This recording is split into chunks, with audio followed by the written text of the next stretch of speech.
Hai, Assalamualaikum dan salam sejahtera semua. Di sini saya ingin berkongsi mengenai perancangan kewangan.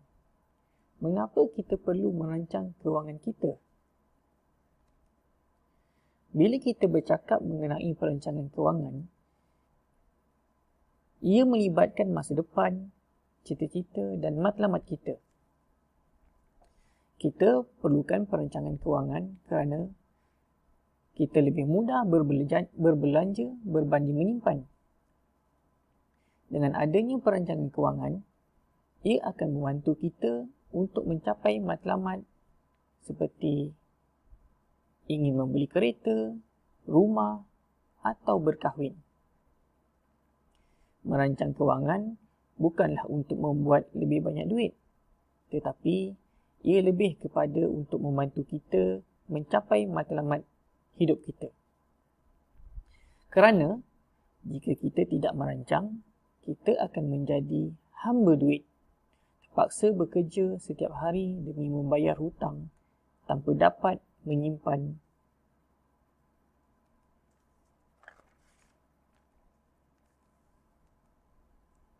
Di sini ada 4 asas mengapa kita perlukan perancangan kewangan.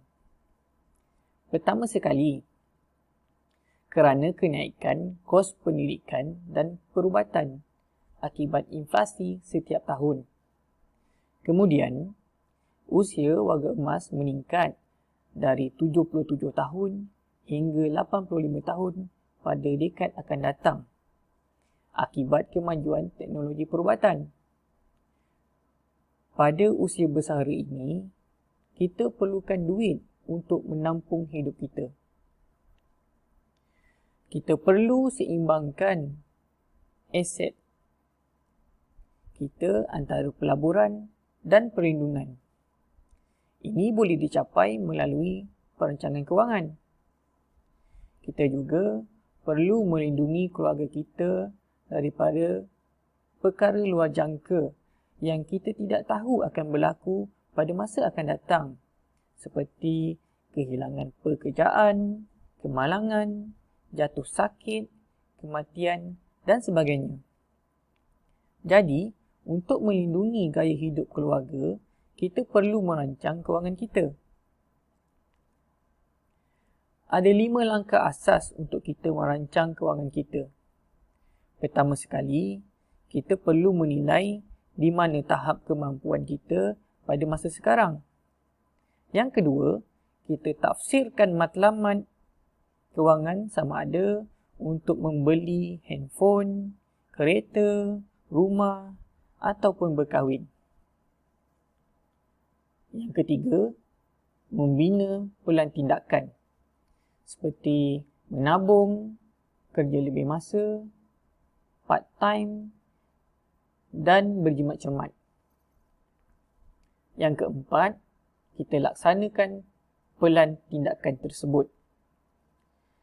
Dan yang kelima, kita perlu memantau perkembangan, menilai dan mengolah semula pelan tindakan kita. Apakah yang tidak kena dengan pelan kita? Berjalan secara lancar atau bermasalah? Atau tidak dilaksanakan langsung? Kita boleh mencapai matlamat kita melalui perancangan yang teratur. Aturan perancangan ini berlaku mengikut kitar hidup kita.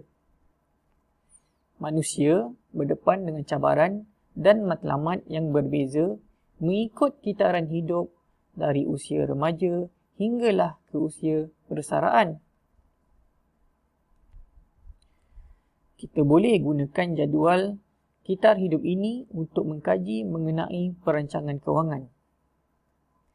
Pada usia remaja, antara usia 18 hingga 25 tahun, kita lebih tertumpu pada karier, penggunaan dan simpanan. Pada usia